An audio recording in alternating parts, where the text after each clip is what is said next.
ہم نے عہد غلامی کرنا ہے حضور علیہ السلام کے نام سے، اور انشاءاللہ یہ ہماری سعادت مندی ہے۔ ورنہ ہم نے وہ زمانہ بھی دیکھا ہے جس زمانے میں کوئی ایسا متنفس نظر نہیں آتا تھا جو حضور کے نام کا جھنڈا اٹھائے۔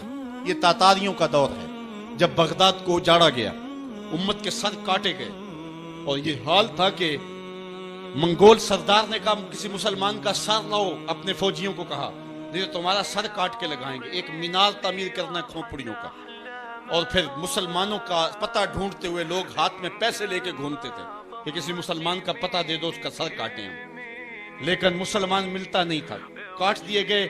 دجلہ 3 دن تک خون بن کے بہتا رہا۔ یہ ہماری تاریخ ہے بغداد کی۔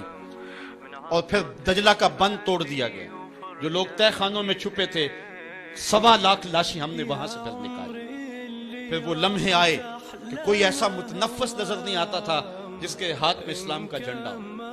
ایک منگول سردار عیسائی ہو گیا، اس نے ایک عیسائی پادری کو بلایا اور کہا کہ اپنے مذہب کی تبلیغ کر تاکہ کچھ لوگ اور بھی ہمارے ہم نوا ہو جائیں۔ اس نے قسم پرسی کے سالم میں کہ اب کوئی شخص نہیں ہے جو اسلام کا نام لیوا ہو، تو اپنے خود سے باطنی کا اظہار کر دیا اور پیغمبر حسن و جمال حضور نبی رحمت کی توہین و تنقیص کا آغاز کیا۔ ابن حجر نے لکھا ہے کہ ایک کتا تھا جو خیمے کی چوب کے ساتھ بندھا ہوا تھا۔ جب اس نے توہین کا آغاز کیا تو اس نے بھونکنا شروع کر دیا۔ لوگوں نے کہا کہ یہ کتا تیری اس توہین کی وجہ سے بھونک رہا ہے۔ اس نے کہا نہیں ایسی کوئی بات نہیں، یہ کتا نسلی کتا ہے۔ واقعی وہ نسلی تھا، اور میرا ہاتھ کا اشارہ پا کے غیرت میں آ گیا ہے، کوئی ایسی بات نہیں ہے۔ اس نے پھر توہین کا آغاز کر دیا۔ ابن حجر نے لکھا ہے کہ اس کتے نے زنجیر تڑوا کر کے اس پادری کے گلے میں جا کے دانت گاڑ دیے اور چھوڑا تب جب اس کو واصل جہنم کر دیا۔ اس منظر کو دیکھ کے 70,000 اس فوج کے سپاہی اسلام کے دامن میں آ گئے۔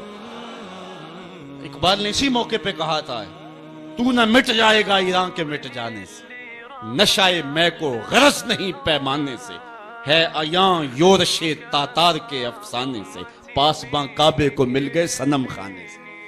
اللہ اپنے نبی کی آبرو کی یوں بھی حفاظت کرنا جانتا ہے۔ کون جانتا تھا کہ عامر چیمہ یہ کام سر انجام دے گا؟ وہ تو ٹیکسٹائل کی ڈگری لینے گیا تھا، لیکن غلامی رسول کی سند لے کے پلٹا۔ میں نے غازی کے جنازے میں شرکت کی ہے، آپ نیٹ پہ جائیں اور وہاں اس کے جنازے کی تصویر دیکھیں، یا کہیں تصویر آپ کو میسر ہو۔ جنازہ لوگوں کی انگلیوں پہ، بھاری تابوت اور اس کے اندر اس کا جسد اطہر، لیکن ہاتھوں پہ نہیں ہے، آپ کو انگلیوں کے پوروں پہ نظر آئے۔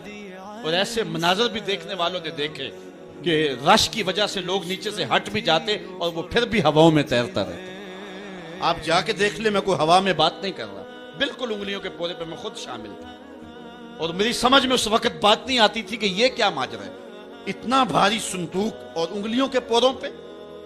پھر ایک دن میں حضرت سعد بن معاذ کی کہانیاں پڑھ رہا تھا کہ ان کا جنازہ بڑا ہلکا تھا، تو پوچھا گیا تو فرمایا کہ سعد کے جنازے کو صرف انسان ہی جو ہے وہ کندھا نہیں دے رہے، فرشتے بھی کندھا دے رہے ہیں۔ غازی کا جنازہ ایسے ہوا میں تیرتا تھا جس طرح پانی پہ کشتی تیرتی ہے۔ میں نے خود غازی کی قبر کی پائنتی پہ ایک سید زادے کو روتے دیکھا، اور وہ کہہ کیا رہا تھا، ربا میں تینوں یہ نہیں کہندا مینوں عامر چیمہ بنا دے، میں کہنا دے قدماں دی مٹی ہی بنا دے۔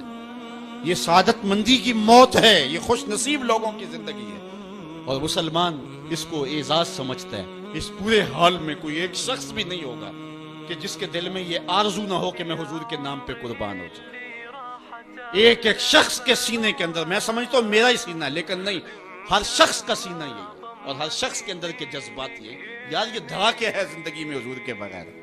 سب کچھ حضور ہی ہیں، اور ہماری زندگی کا سب سے قیمتی اثاثہ حضور کی ذات ستودہ صفات ہے۔